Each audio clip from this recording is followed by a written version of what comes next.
The village of Scarthvale did not begin as a cursed place. Nestled in a shallow valley bordered by an ancient, towering forest, it was once a prosperous settlement where laughter rang freely through the cobblestone streets. Traders visited often, drawn by the fine crafts of its blacksmiths and the aromatic herbs grown in its fertile soil. The forest, though foreboding, was seen as a silent guardian, its thick canopy shielding the village from harsh winds and storms. That peace ended with the disappearance of the first child. Her name was Lila. She was 7 years old, with a love for picking wildflowers along the forest's edge. Her mother always scolded her for straying too far, but the bright splashes of color drew her in like a moth to a flame. One summer afternoon, Lila wandered a few feet deeper than usual, her giggles echoing faintly in the trees. When her mother called for her hours later, there was no reply. By nightfall, half the village was searching for her, torches bobbing like fireflies in the gloom. They found no trace, no footprints, no torn cloth, not even a broken stem of wildflowers. That was the first of many vanishings. Children, livestock, even grown men disappeared without explanation. The forest that once seemed protective now loomed like an impenetrable wall, its trees twisted and unnatural. Superstition took root.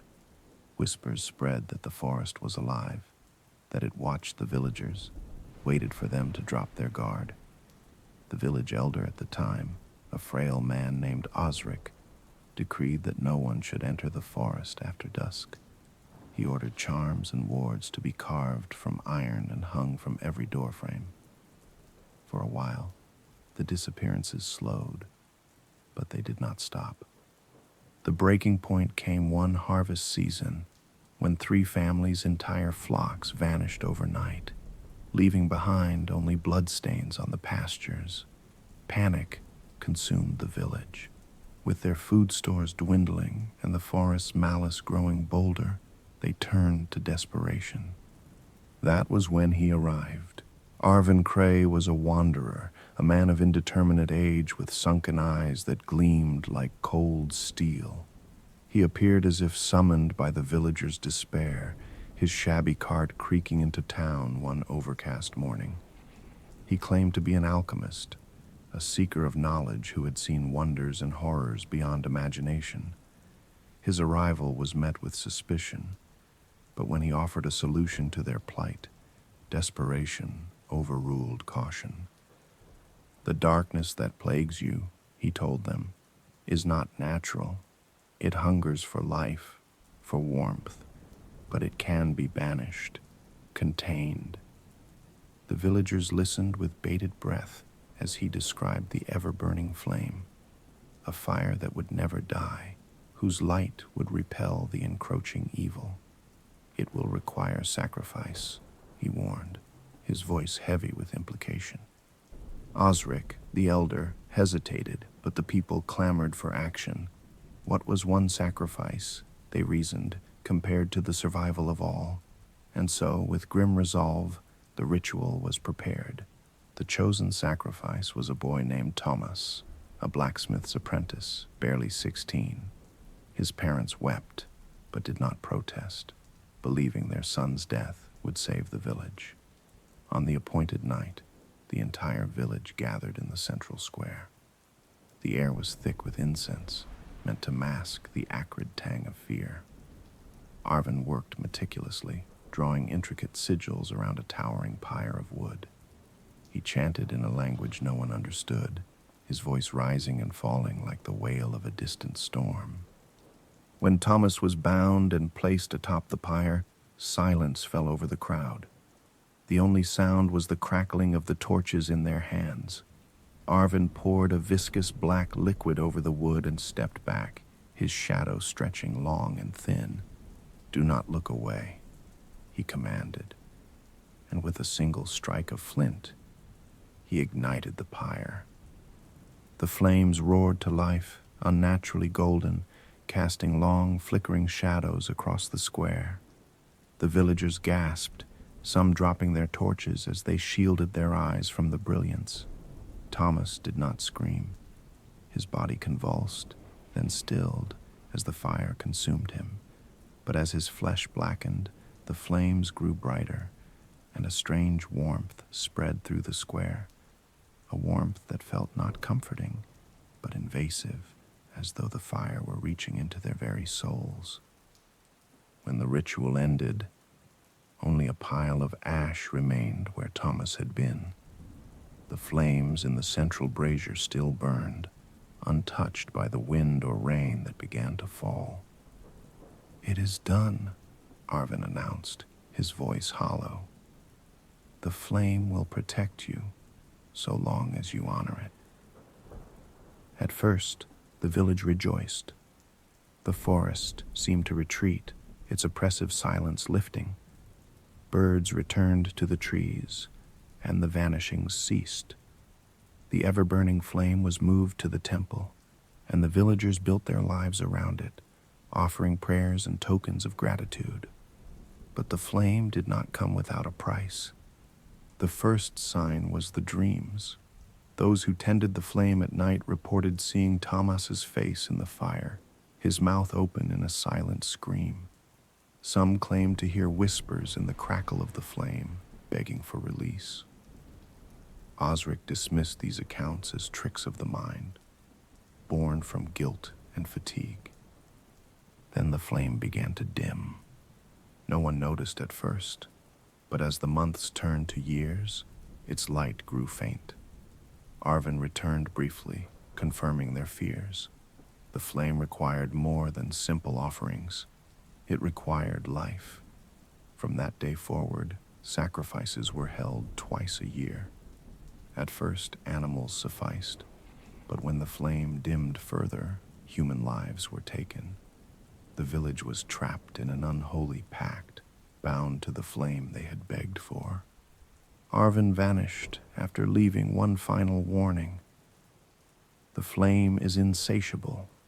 When there is nothing left to give, it will take everything. As the centuries passed, Scarthvale dwindled. The forest crept closer, its dark tendrils reclaiming the abandoned homes. By the time of the present day, only a handful of families remained, still worshiping the flame, still bound by the ancient pact. Unbeknownst to them, the flame had already begun to flicker once more. Esther inhaled deeply as her car climbed the winding road to what remained of Scarthvale. The air felt heavy, humid with the faint tang of decay and damp earth. She hated this place. Every turn of the wheels brought her closer to the suffocating memories she'd tried so hard to bury. The sermons at the temple, the wide-eyed fear in her neighbors' faces, the flame's unyielding glare at the center of it all. Now she was back, summoned by a hastily scrawled letter from the village's last elder, her grandmother, Edda. She hadn't wanted to come. She hadn't even spoken to Edda in years, ever since she'd escaped to the city and the world beyond this cursed valley. But the words in the letter were cryptic, almost pleading. "The flame falters. You must return before it's too late. You are the last hope." Esther had crumpled it at first, resolved to ignore the summons. Yet something had gnawed at her, an ache she couldn't shake. When she finally made up her mind to visit, she received word that Edda had died 2 days before. Now the hollowed-out remains of the village rose into view, looking even more decrepit than she remembered. The forest had crept in closer than ever, wrapping its gnarled roots around the sagging houses like a predator, savoring its kill. Only a handful of chimneys puffed smoke into the overcast sky. The sight filled her with unease. Her grandmother's house stood near the temple, a structure of cracked stone and warped wood. It smelled of mildew and ash as Esther pushed open the door. The interior was exactly as she remembered. The patched quilt draped over the armchair, the warped floorboards that groaned like a tired old man. What wasn't familiar? was the stillness. Her grandmother's absence left an unsettling void, as though the house itself had forgotten how to breathe. Esther moved through the room slowly, her fingers brushing against faded photographs and dust-coated shelves. In the back room, she found the first sign of something truly wrong. The desk, always impeccably neat, was now covered in scattered papers. Most were faded and yellowed, filled with sketches and symbols Esther couldn't decipher. Among them was a small, battered journal with the initials AK engraved on its cover. She opened it and scanned the first page. To those who inherit the curse of the Everburning Flame, heed these warnings, or perish as I have. The words chilled her, but what followed was even more disturbing. The journal described the flame as a parasitic entity that thrived on human souls. It fed not only on the sacrifices, but on the fear, guilt, and despair of those who lived under its light. Each page was a mix of rambling warnings and cryptic instructions for extinguishing it, a ritual that seemed half-finished, as though Arvin had abandoned it midway. Esther's hands trembled as she turned the pages, but her focus snapped when a floorboard creaked behind her. She spun, heart pounding, but there was no one there, only the suffocating silence of the empty house. That evening, Esther made her way to the temple, determined to find answers. The villagers gathered there still, their faces worn with age and fear. She recognized many of them, faces that hadn't aged gracefully under the flame's watch. The temple was as oppressive as she remembered, its stone walls blackened with soot and incense. The flame sat at the center, enclosed in its iron brazier. But something was different. The once vivid golden fire now sputtered weakly, its light dim and pallid. The sight drew murmurs from the crowd, prayers whispered under breath. "Edda warned us this would happen," one man muttered. "The flame grows hungrier." The elder, a gaunt man named Harlan, who had assumed Edda's role, approached Esther. His sunken eyes studied her, and he gave a bitter smile. "So, the prodigal granddaughter returns," he said, his voice as dry as the air. "Your grandmother thought you'd be the one to save us."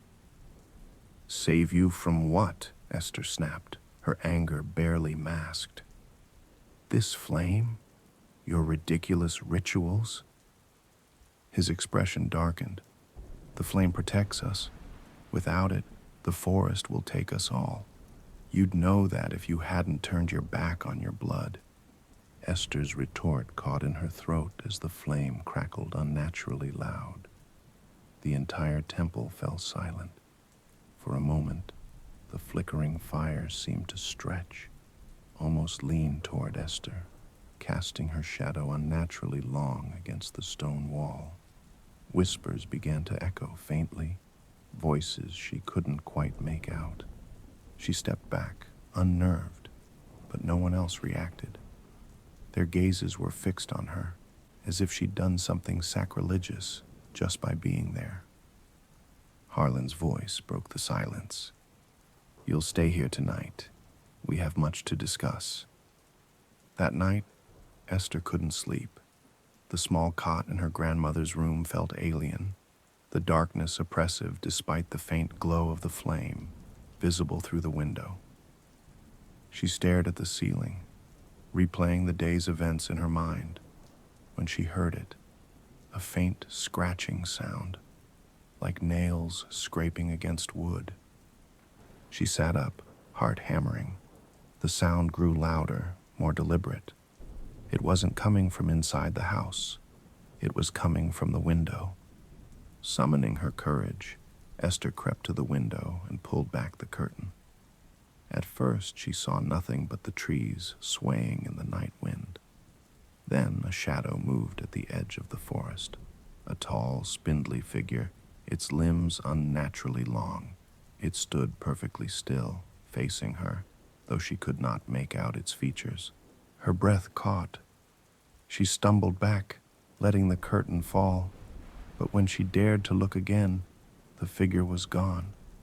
The whispers began shortly after. At first they were faint, like wind moving through cracks in the walls, but they grew louder, clearer, forming words she couldn't understand. They seemed to come from everywhere, the walls, the floor, even the air itself. She covered her ears, but the voices only grew sharper, more insistent.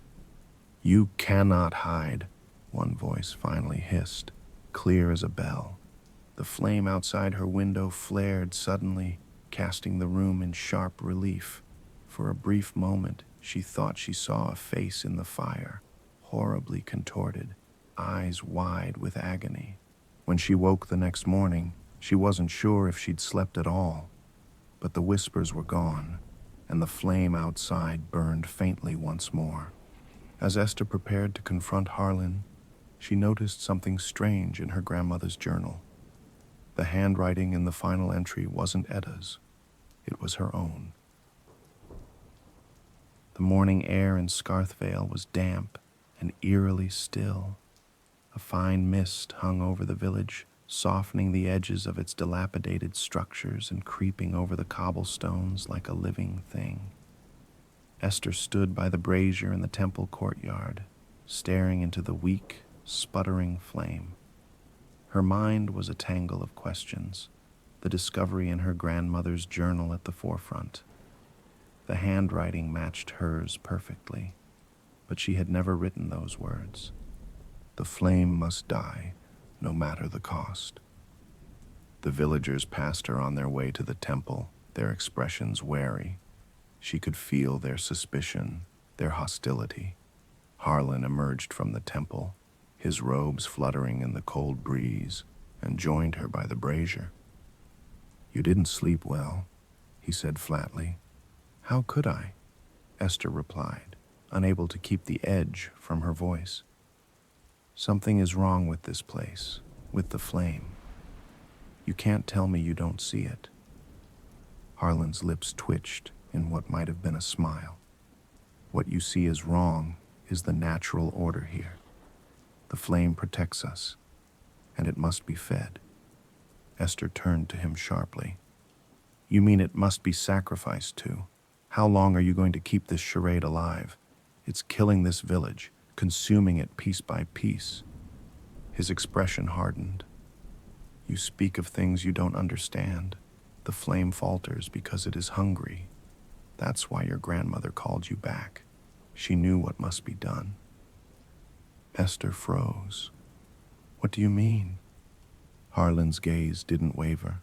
"You're the chosen sacrifice, Esther." The temple filled with the remaining villagers later that morning. Harlan stood at the altar, flanked by two men who had once been children playing in the streets alongside Esther. Now their faces were gaunt, their eyes hollow. The others crowded into the pews, murmuring in low voices. Esther stood apart, her heart pounding. Harlan raised his hands, silencing the whispers. "The flame has protected us for generations," he began, his voice echoing off the soot-streaked walls. "But now it falters. Without it, the forest will take us. The darkness will return, as it did before the flame's light saved our ancestors." He turned to Esther.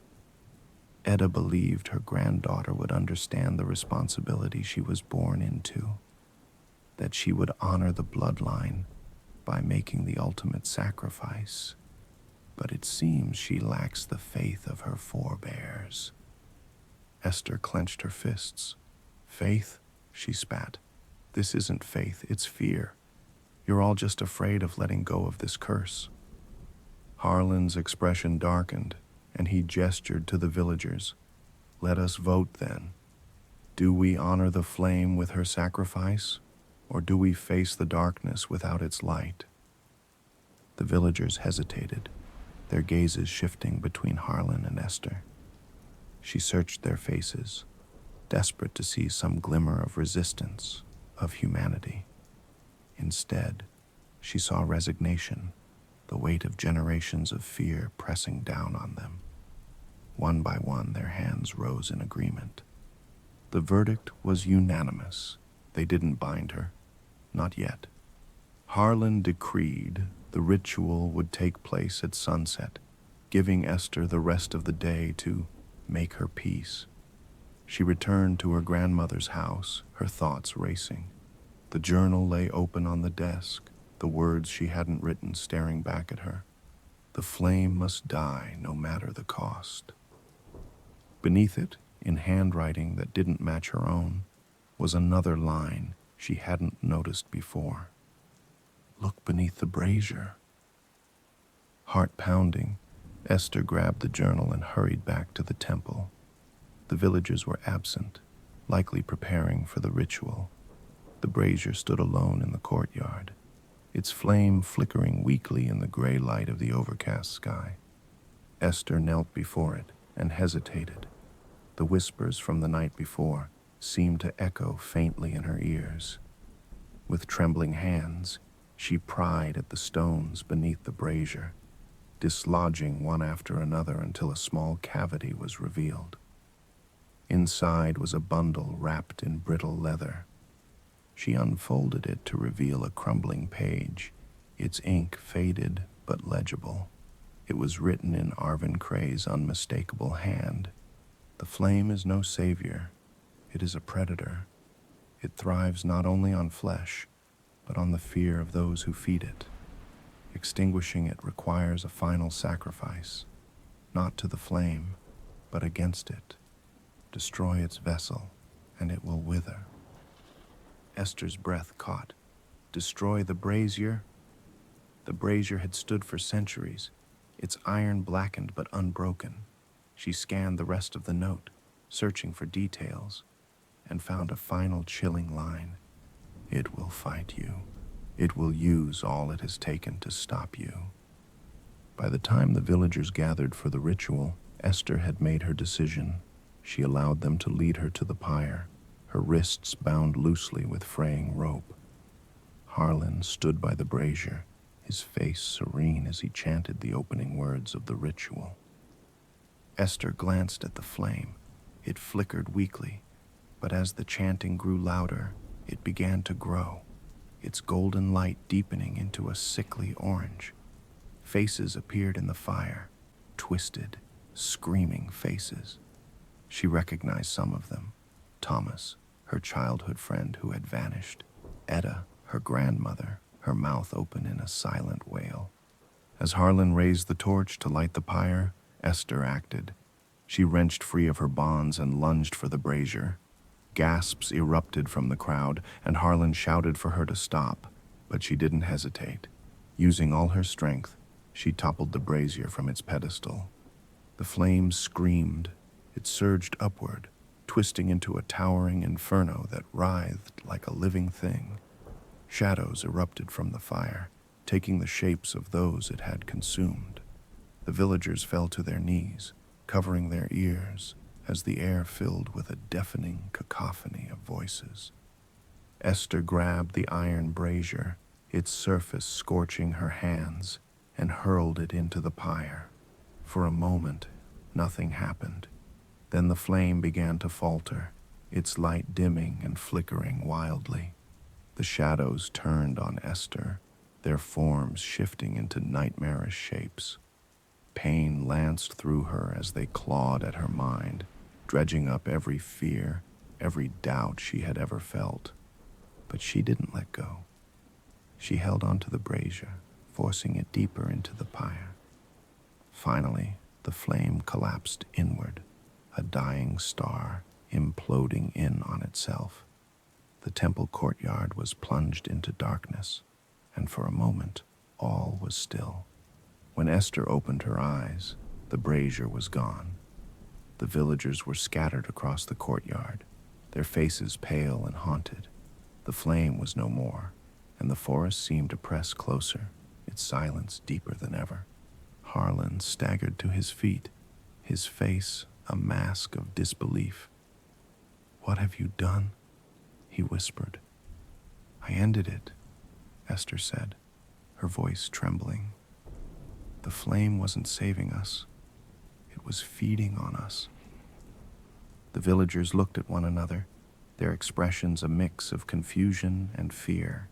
Without the flame, the forest felt alive again, its shadows shifting in the dim light of dawn. Esther turned and began walking toward the village's edge. The whispers were gone, but something lingered, a faint, almost imperceptible hum, like the intake of breath before a scream. She didn't look back.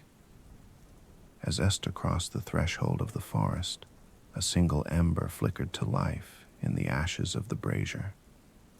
Hidden from view, it pulsed faintly, waiting for the next desperate soul to stoke its hunger.